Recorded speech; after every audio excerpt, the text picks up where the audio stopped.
Não sei o que eu senti. Também foi retiro. Só que bem atrás. Isso em 1900 e... Pula essa parte.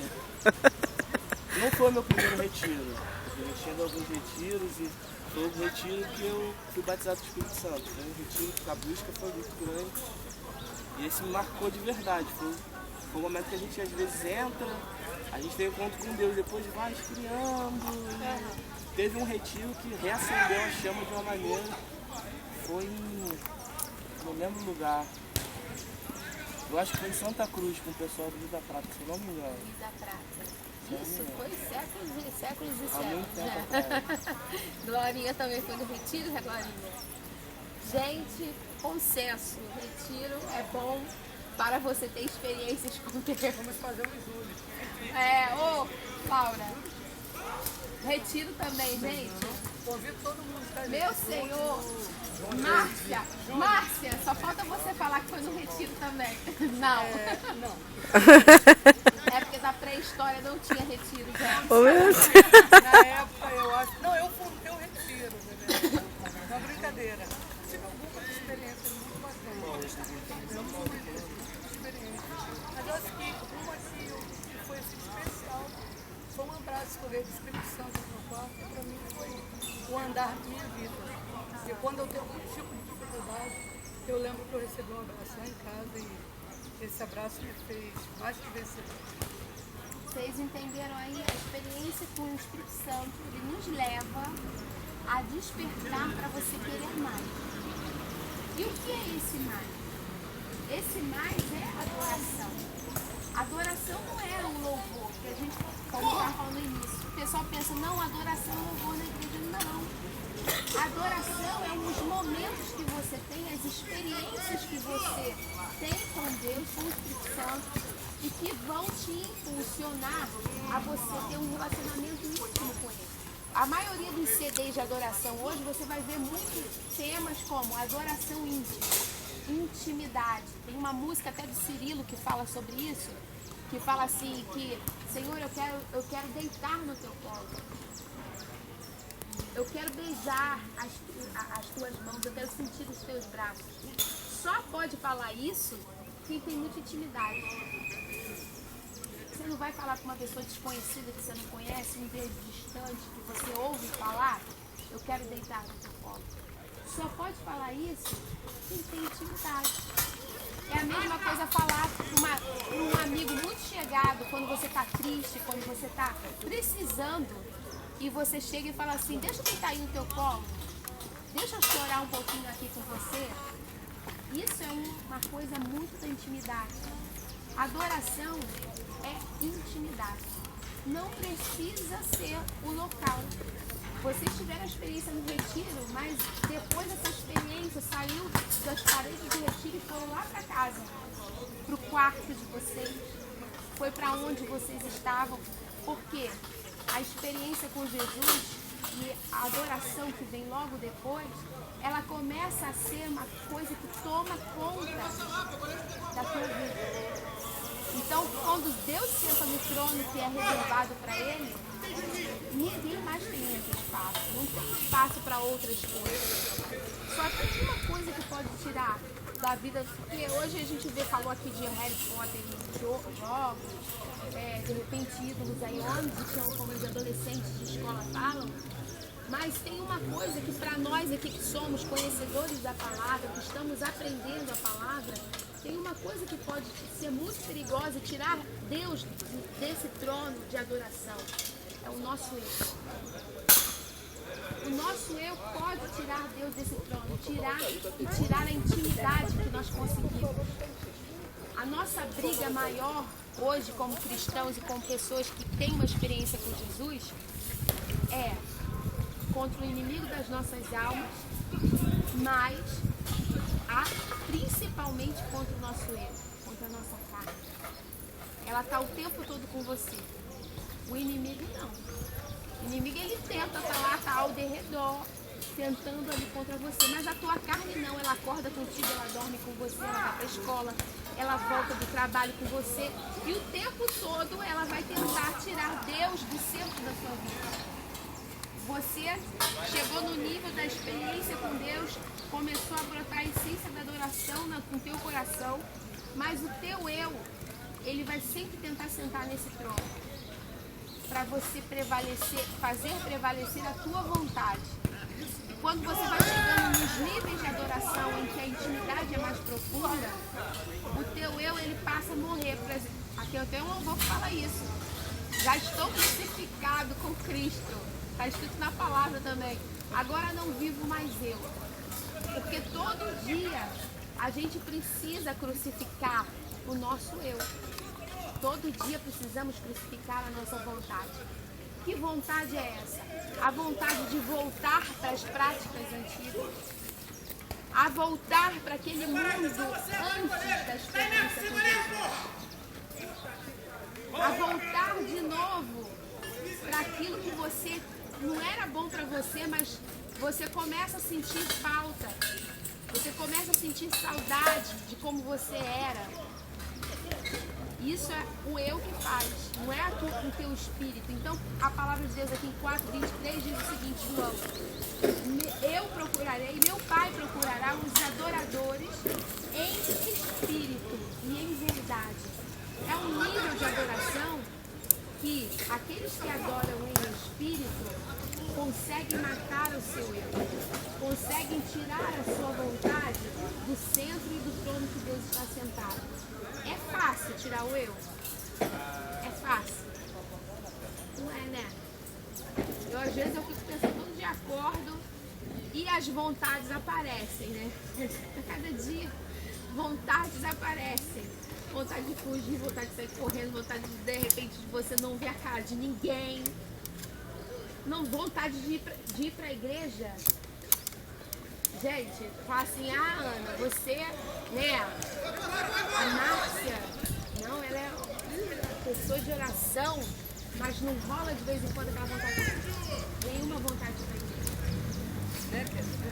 Nenhuma vontade. Muito. Eu digo pra você, se você não pegar o teu eu e falar, peraí, não, senhor, eu vou pra igreja assim, com vontade, sem vontade, eu vou. Você tem que crucificar isso. Você tem que matar o seu eu. Tem que matar. Todo dia você tem que matar. Que vontade. Ó, Márcia tem quantos anos de convertida, Márcia? 45. Gente, não façam as contas para saber a idade dela. 52. Vou perguntar os mais velhos. Marco, quantos anos você tem de? 15 anos. 15. Abimael, não vou nem falar o meu, porque senão eu vou ficar com vergonha. Eu não sei, ele nunca sabe de nada. Isso aí tem a memória de minhoca. Não, ele tem memória de minhoca, ele nunca lembra. Eric? 17, Glória? 9? Você, Simone? Uns 20 e poucos. 20 e poucos. A minha idade. Daqui, a gente tá mais duro. Tirar o chapéu pra pastora Márcia. É, não pra Ana. Quantos anos, Ana? Eu não sei, quantos meses tu tem? Eu tenho 52 anos. Mas assim, de tempo de... De tempo de vez, mais de 46. 46? É, 46, 48 anos. Ah, então a gente tá no mesmo... Porque eu fui... eu tenho 42.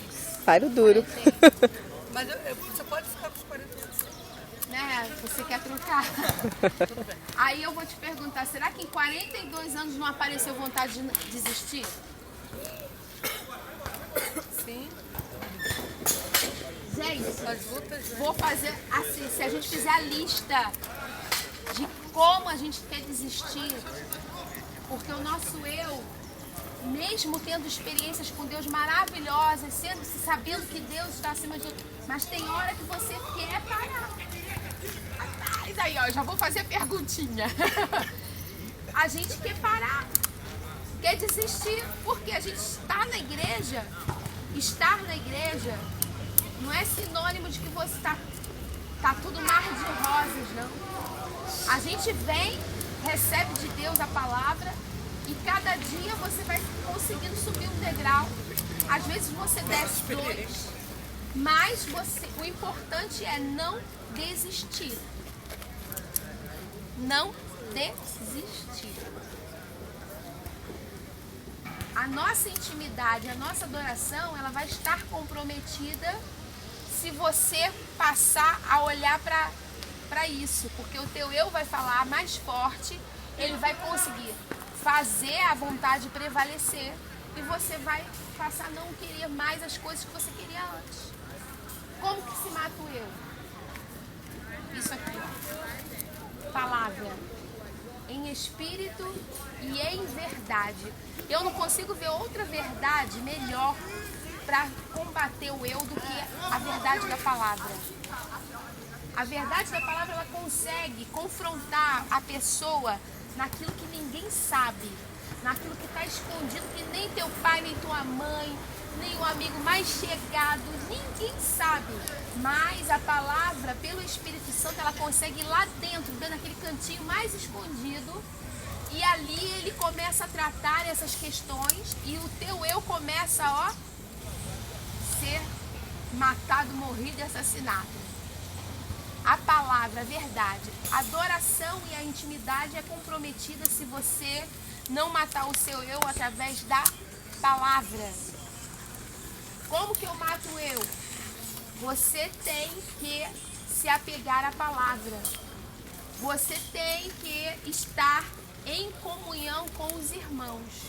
Diz lá no Salmo, ó quão bom e quão suave que os irmãos vivam em união. Chega desse papo de dizer, não, mas eu adoro a Deus em casa, porque eu não estou afim de ver aqueles irmãos lá da igreja, que é tudo problemático. Mentira do diabo. Cristo em casa. Bem-aventurado, ó, quão bom e quão suave. Diz a palavra que no meio da congregação o Senhor ordena a bênção. Como que você vai ser abençoado sozinho? Deus vai sempre usar um irmão para te abençoar. Deus sempre vai usar a irmãzinha para te dar uma palavra, para te consolar, para te dar uma força. Você sozinho, você não vai conseguir. Quer ser um adorador? Primeiro, saiba de uma coisa. Não é dentro da igreja, é em todos os lugares. Como ser um adorador? Através da palavra, matando o seu eu, matando a sua vontade, você vai ser um adorador, você vai ter a essência da adoração no seu coração. E pense sempre nisso. Você tem que estar junto dos seus irmãos. Você tem que estar junto da igreja. Não existe uma brasa que se mantém sozinha. Para você se manter aceso pela chama do Espírito, é preciso que você esteja perto de outras pessoas. A adoração, ela vai rolar. Eu estava falando isso na aula de música. O ministro de louvor chamado Azaf Borba, ele comentou isso, que ele pedia, ele buscava muito no ministério dele, que aonde ele chegasse e onde ele adorasse, houvesse uma transformação total. E ele era rejeitado, porque ele era um cara muito doido, né? O pessoal na época entendia que eles eram os loucos, né? Que estavam adorando de uma forma diferente, que na época não podia bater palma, não podia ter bateria dentro da igreja. E Azaf Borba era um cara que ele pegava uma guitarra e mandava ver, não queria saber. E as igrejas tinham aquela coisa, não vamos chamar ele. Ele foi chamado nesse encontro esotérico. O encontro esotérico, para quem não sabe, isso aí é uma moda que teve. Tudo que é feitiçaria, pedras, cristais, tarô. Então, nesse lugar lá no sul, eles fizeram tipo uma mostra dessas coisas e chamaram Azaf Borba, incrivelmente, para ministrar nesse lugar. E ele aceitou. Ele falou, tá bom, vou lá. E quando ele chegou lá e quando começou a ministrar e abrir a boca e começar a adorar e a falar as palavras que estão... Porque o adorador, ele usa muito a palavra. As pessoas simplesmente pararam o que estavam fazendo. Ninguém conseguia ficar de pé. Ele falou assim, incrível, porque ele olhava, só tinha gente de joelho e gente chorando. E ele falava assim, tudo que ele buscou no ministério dele como adorador, ele via assim, ao vivo e a cores. E vocês devem buscar isso. O Asaf Borba não é mais qualificado, não é mais acima dos homens, ele não tem qualidades sobrenaturais. Todos nós podemos ter a mesma coisa na nossa vida. Quando você abrir a sua boca, quando você passar, acontecer como aconteceu com os apóstolos, quando eles passavam nas ruas, a sombra, né? Até a sombra curava. Não que eles buscassem isso, mas porque havia uma unção tão grande na vida desses homens que eles passavam e a sombra, quem estivesse lá, era curado. Quer ser assim? Você pode conseguir isso? Com certeza. Não é... Isso aí não foi reservado para poucos, não. Foi reservado para aqueles que buscam. E você não está sendo atrevido, não. Falar assim, ai, quem dera, eu vou pedir isso, nada. Quem sou eu? Olha, eu moro aqui, quem tadinho de mim, não. Deus quer que você busque isso. É desejo do coração de Deus que você seja um adorador a ponto de as pessoas sentirem a transformação das suas vidas pela tua vida. Vai ser diferente um dia, que eu vou contar isso aqui agora para finalizar. Lá na Coreia do Sul, o pastor até comentou sobre célula, essa semana que você teve o congresso de células,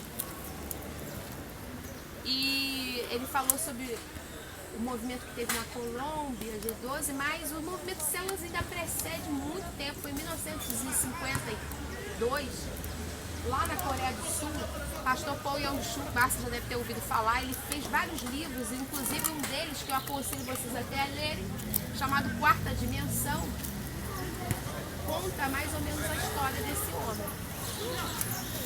Ele, num país onde era comunista, onde cristãos são perseguidos, você não pode pregar o evangelho abertamente, ele se converteu com uma jovem que ia todo dia na casa dele, e ele era budista, mas era budista mesmo.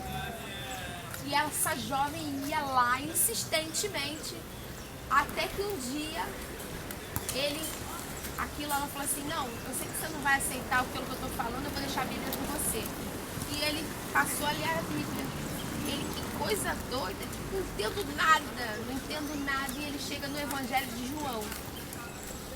E começa a ler ali o Evangelho de João, um Jesus que era o Verbo, que se fez carne, um Deus de amor, e ele se converteu. Dali em diante o ministério dele se iniciou. Para quem não sabe, Coreia do Sul, 99% era comunista e budista. Não havia espaço para a pregação do evangelho. E ele, querendo muito difundir o evangelho, ele pensou, como que eu vou fazer isso? Começou a orar. E a igreja nada, perseguida, não entrava ninguém. E fizeram um desafio para Paul Yong-Chul.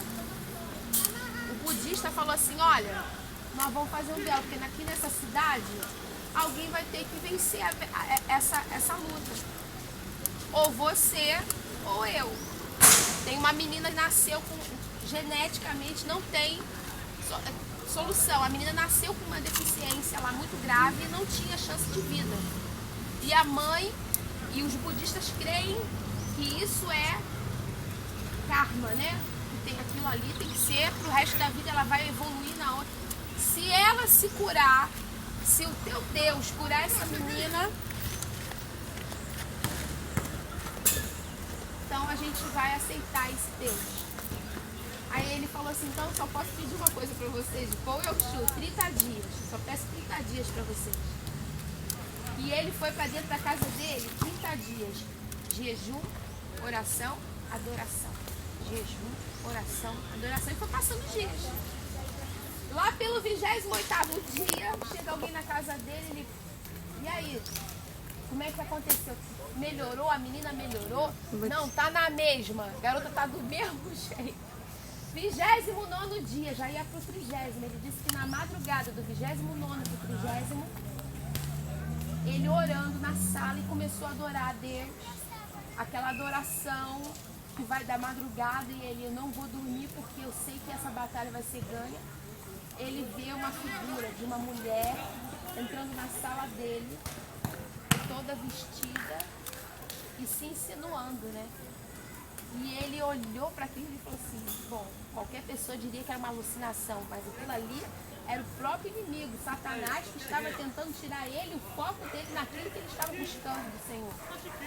E ele, com aquelas palavras de sedução daquela mulher, ele fala assim, Satanás, eu sei o que você quer. Agora, em nome de Jesus, você vai sair daqui agora, porque eu não vou deixar de orar. E aquela mulher imediatamente se transformou numa serpente. E na sala dele, ele foi e pisou na cabeça da serpente. Continuou a oração, 5h25 da manhã. Ele sai pela porta da sala dele e vai para a rua, abre o portão e olha e vê uma multidão vindo em direção a ele. Por um momento, ele falou, essa multidão está vindo, a resposta, ela vai acontecer. Não sei de que jeito, mas talvez muitos pensariam, ele vai vir para lixar ele. E a multidão foi se aproximando, e quando ele olha, estava na frente a mulher e a criança já andando. A criança estava completamente curada. 2 minutos? O ministério desse homem foi abençoado. Ele, com apenas um homem só, contra toda uma nação coreana. Hoje é a maior igreja evangélica do mundo, com mais de 500 mil membros. Agora está em 800 mil. Através de um homem só. Através de uma pessoa só.